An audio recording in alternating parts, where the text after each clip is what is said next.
Hi, welcome to Connecting Classrooms TV series brought to you by the British Council. In the previous class, we looked at creativity and imagination. Today, we'll be looking at the topic communication and collaboration. Please participate actively. All right, let's get started. Welcome to the British Council Introduction to Core Skills for Teachers. The aim of the course is to discuss and plan ways of integrating core skills, teaching and learning into everyday classroom practice. This does not mean changing the curriculum like we always say. It means adding an extra dimension to what you teach and how you teach it. The following aspects will be explored in this TV series. What do we mean by deep learning? What skills and strategies can promote deep learning? How can we make space in the curriculum for core skills to be developed? What teaching approaches work best to help students develop core skills? How do we get others, such as teachers, head teachers, and parents, to support the embedding of these skills in the curriculum? What do we expect of you? Would like you to think hard about how to apply the core skills to the subjects that you teach. Try to implement some of the new ideas and approaches you have learned in your teaching, and connect with colleagues to share what you are learning and discuss how you're trying out the new ideas. So if you're just joining us, and for those of us who have been watching, welcome to Unit 3. And in this unit, we'll be looking at the core skill communication and collaboration. Communication and collaboration. The learning outcomes include understand how to engage with the core skills of communication and collaboration, understand what happens if we don't communicate and collaborate, modeling communication and collaboration. This is the British Council's definition of communication and collaboration. And the first part says, communicates effectively, orally, in writing, actively listen to others in diverse and multilingual environments, and understand verbal and non-verbal communication. The second part to that definition is about collaboration. So it says work in diverse international teams, learning from and contributing to the learning of others, assuming shared responsibility, cooperating, leading, delegating, and compromising to produce new and innovative ideas and solutions. So, in a nutshell, communication is about effective communication, whether it is orally or in writing. It's also about learners being able to actively listen to others in diverse and multilingual environments and understand verbal and nonverbal communication. The second part to that definition, which covers collaboration, in a nutshell, talks about working in diverse international teams and how you learn from and contribute to the learning of others, assuming shared responsibility, cooperating, leading, delegating, and compromising to produce new and innovative ideas and solutions. I want you to look at the table on your screen right now and think about a typical lesson in your classroom and then complete the table as honestly as you can.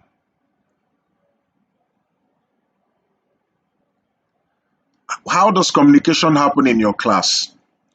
I mean, when I say your class, it can be a 40-minute period. I don't know how many minutes your period lasts, but let's assume it's for 40 minutes. How does communication occur or happen? Teacher to the whole class, how many minutes will that take? Teacher to individual students, how many minutes will that take? Teacher to groups of students, how long will that take? Whole class to teacher, whether it's by chorus responses, reading out loud, individual student to class, individual students to teacher, individual students in group work, student to student, or any other medium or ways that you communicate in the classroom. So I'd like you to take a minute or two So think about this table and then fill out the answers. Be honest as you fill them out, but nobody's judging you. This is about self-reflection so that you're empowered more to balance the way communication occurs in your classroom. So take 1 minute and begin to look at that table. You can write down in your notebook, please. Your time starts now.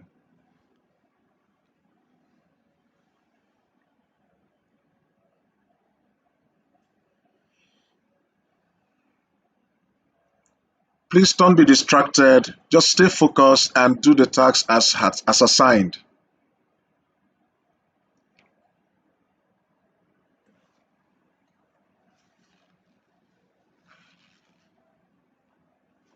Who communicates with whom in your classroom?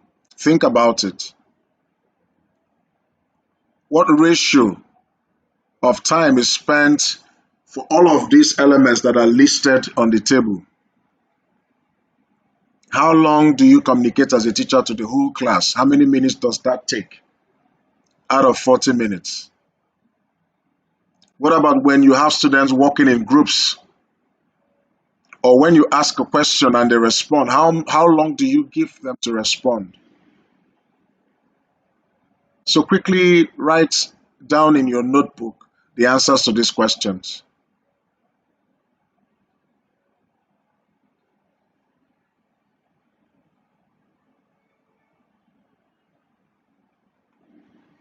Okay, so another activity is a reflection activity. Now, the Westbrook Literature Review of over 400 studies on pedagogy, curriculum, teaching, practices, and teacher education in developing countries makes the following main claim.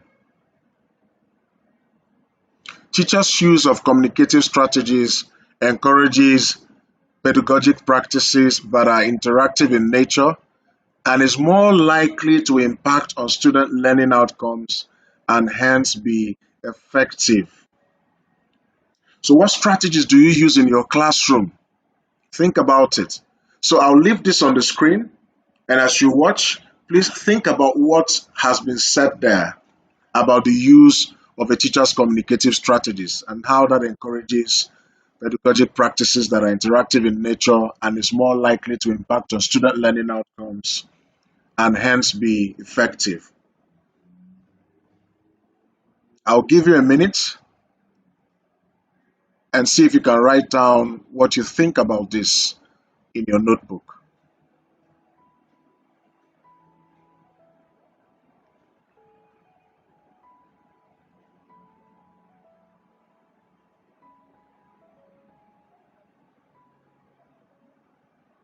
All right, let's move on. Now, these strategies lead to teachers using 6 practices in a communicative way, identified from one or more studies and associated with positive outcomes. Number one, demonstration, explanation drawing on sound pedagogical content knowledge.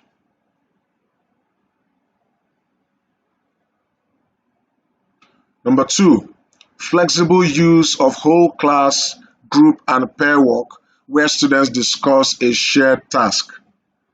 Number three, frequent and relevant use of learning materials beyond the textbook. Number four, open and closed questioning, expanding responses, encouraging student questioning. Number five, use of local languages and code switching. And number six, planning and varying lesson sequences. Let's take a look at some of them. We'll start with number two, flexible use of whole class, group, and pair work where students discuss a shared task. Remember, in this unit, we're looking at communication and collaboration. All right. So if you want effective communication to happen in your class during your lesson, this is one of the practices you must imbibe. And that is the flexible use of whole class or group and pair work where students discuss a shared task. So you put them in groups and allow them to discuss an idea that you throw out to them. And I know some of us will talk about how large our classes are. The truth of the matter is that you can always find ways around these things. You can always find what works in your classroom. You can, all right? And number three says frequent and relevant use of learning materials beyond the textbook. So you go beyond the textbook. You don't just stick with what the textbook has provided. You can think outside the box. Remember the unit that covered creativity and imagination. This is where you have to be very creative to find relevant learning materials that go beyond the textbook. Number four, using open and close questioning and then expanding responses and also encouraging the students to question, some of the things you're telling them.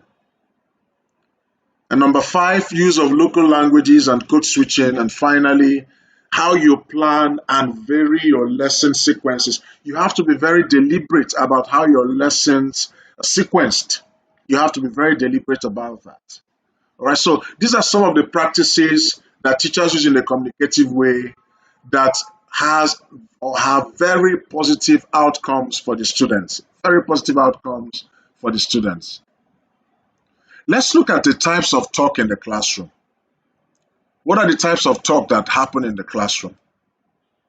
Now, according to the Center for Research in Education and Educational Technology, there are three distinct types of talk in the classroom, and you need to take note of that. Some of us would have noticed that these types of talks happen in the classroom.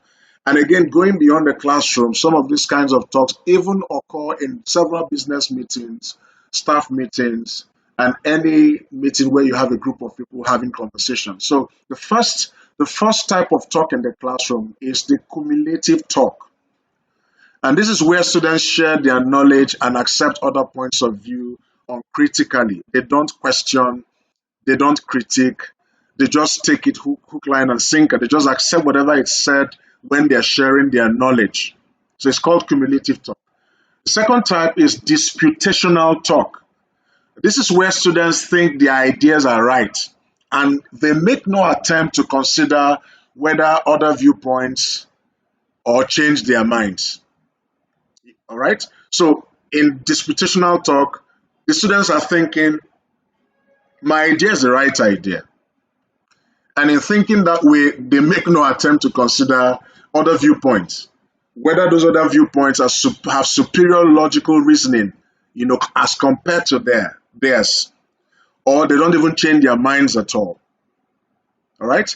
And then this last type of talk in the classroom is the exploratory talk, where students question and evaluate each other's ideas respectfully whilst moving towards making joint decisions. And that's where you want to get your students to.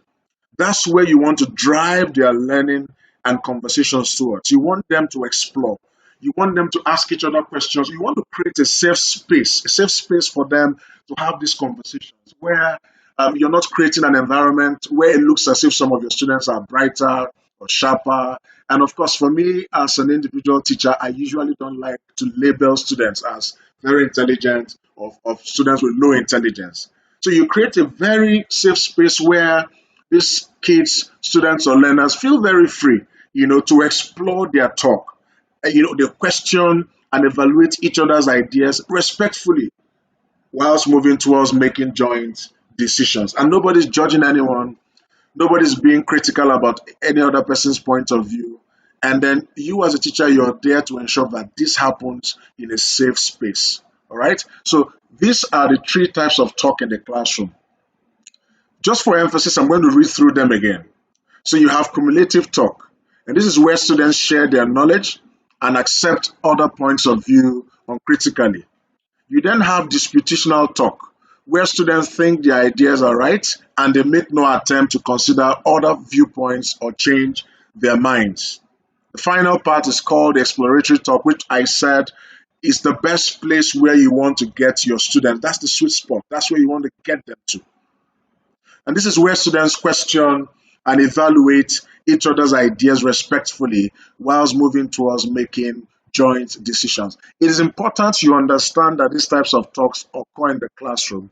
It's equally important that you understand that if you move them from cumulative talk, move them from disputational talk, and then navigate them very safely into exploratory talk, Then you begin to get students who are working within the confines of the core skill of communication and collaboration.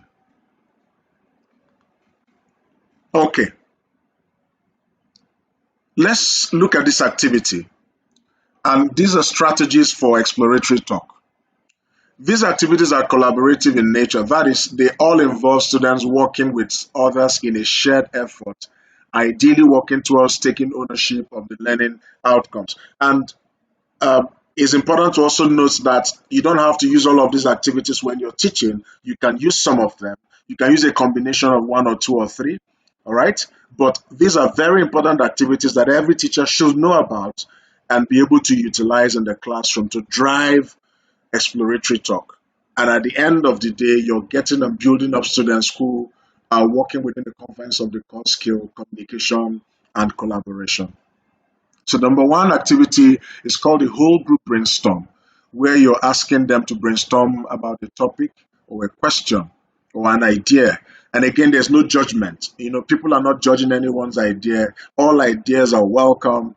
You write them up on a flip chart paper or on a blackboard or on a whiteboard as a teacher. So take as the brainstorm and come up with ideas. Nobody's judging anybody's idea. Every idea is relevant. Every idea is important. And as a group, they whittle down to the best of 5 or 10 ideas that they think is workable for the group. The second activity type is think, pair, share. In this activity, you're asking each student to think about an idea or a concept individually, critique it themselves, and then find someone to pair up with.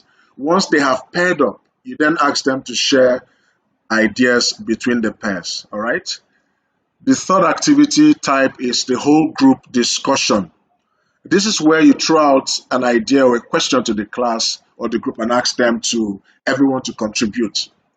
The fourth activity type is the small group discussion. So this is different from the whole group. In this instance, you're breaking the whole class into small groups of about 4, 5, 6, or 7, depending on what your class size is.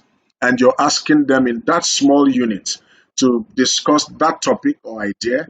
And then you can bring everybody back in plenary and ask them to share their ideas. The final one is the fifth one, which is the small group activity.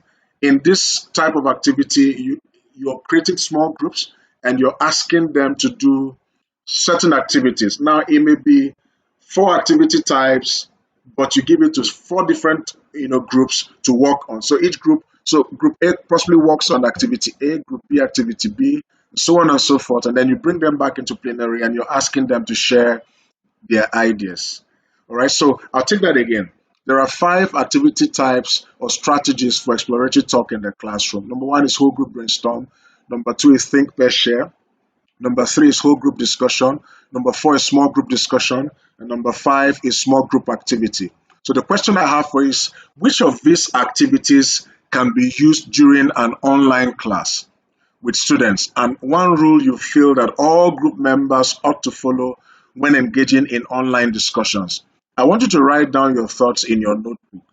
I'll read that activity again. So which of these activities can be used during an online class with students? And one rule you feel that all group members ought to follow when engaging in online discussions. Please write down your thoughts in your notebook and I'll give you a minute to do this activity. Your time starts now.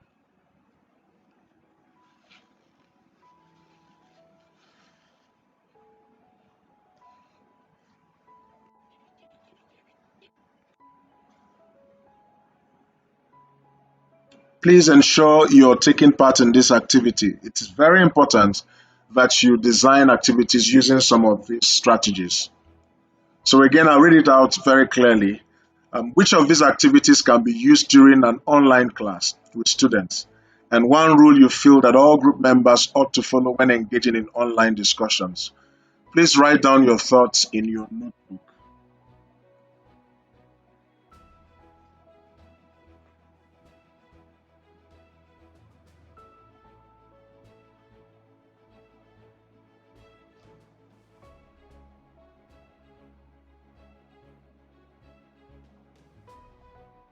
Hope you're still writing. Give it a deep thought, please. Just keep thinking about it and keep writing your answer or answers in your notebook. Again, the activities are whole group brainstorm, think, pair, share, whole group discussion, small group activity, and small group discussion.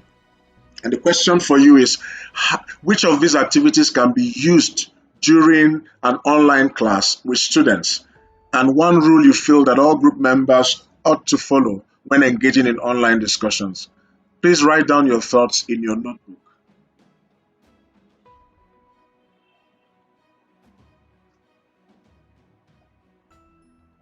Okay, so these are some of the ground rules for group work. And you can always come up with ground rules with your students.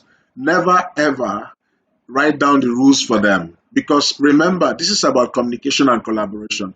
So you want them to collaboratively come up with ground rules for how they want to work in the classroom. Now, collaborative group work does not happen automatically. You need to be aware of that. Group work is more than just sitting together. It requires communication, shared understanding, and commitment to a shared goal. So I'll take that again. So collaborative work does not happen automatically. Group work is more than just sitting together. It requires communication, shared understanding, and commitment to a shared goal. Now, the purpose of the next activity is to get you thinking critically about a strategy, establishing ground rules for talk that is effective in helping to foster core skills in students. Establishing ground rules ensures there are shared rules that everyone agrees to and follows as they complete a task. In classrooms, we often have rules, but the difference here is that students themselves create the rules that will help them complete a task in an effective, inclusive way. So remember I said at the beginning of this particular slide that you don't have to create the rules for the students. You have to allow them to collaboratively think about the rules that they want to abide by. In so doing, they are forced to communicate with each other. And while they are communicating with each other, they are also collaborating. And so we don't have to have rules for them. We have to allow them come up with their own rules. And these rules are supposed to help them complete a task in an effective, inclusive way. I want to repeat, what I've said so far. And I said collaborative work does not happen automatically. It doesn't. You don't put students in groups and say, okay, work together as a group. You have to define what you want them to achieve, and you also have to lead them in the path where they are beginning to come up with rules that will guide their conversation as a group. So group work is more than just sitting together. It requires communication, shared understanding, and commitment to a shared goal.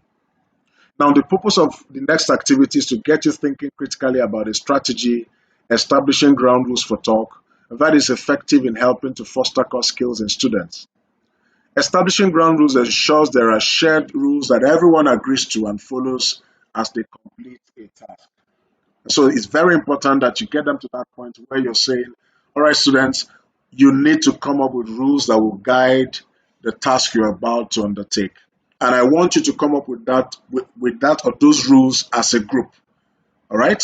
Now, in classrooms, we often have rules, but the difference here is that students themselves will create the rules that will help them complete a task in an effective and inclusive way. Okay, so think about what I've said so far and think about your typical classroom.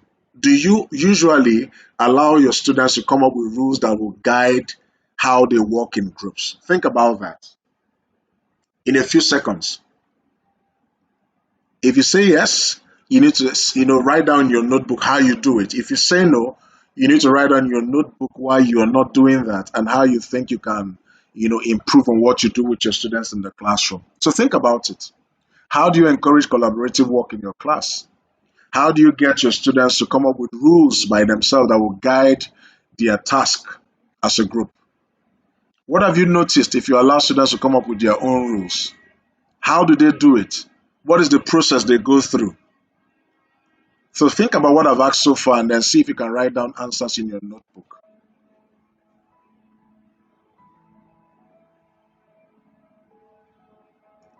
Please ensure you're participating and that you're writing something down in your notebook for reference or references after you've watched this series.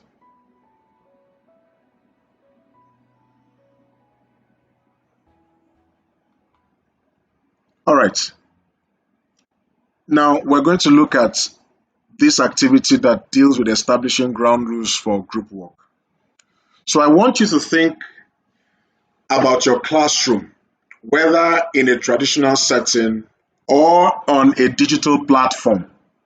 How will you get your students to agree to create a list of ground rules for group discussion? What do they need to agree in order to have a collaborative, focused discussion? For example, make sure that everyone has a chance to share their opinion, or don't interrupt when someone else is speaking. Okay?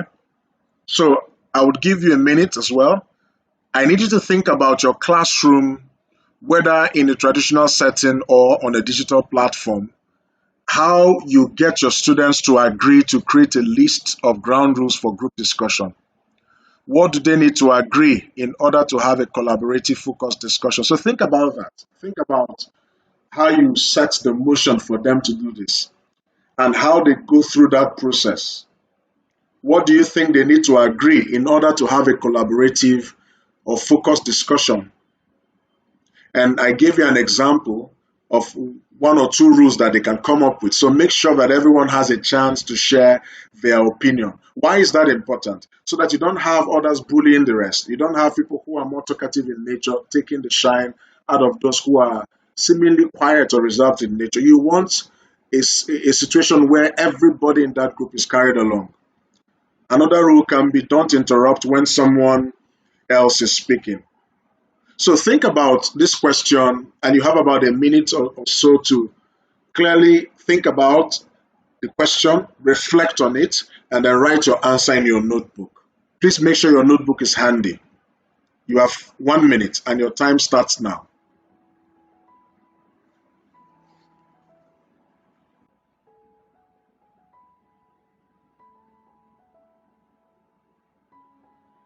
What do you think? When you think about your classroom, again, whether it's in a traditional setting or on a digital platform, how will you get your students to agree to and create a list of ground rules for group discussion? What do they need to agree in order to have a collaborative, focused discussion? What do you think they need to agree to be able to do that? For example, these are sample rules that they can come up with. Make sure that everyone has a chance to share their opinion, or don't interrupt when someone else is speaking.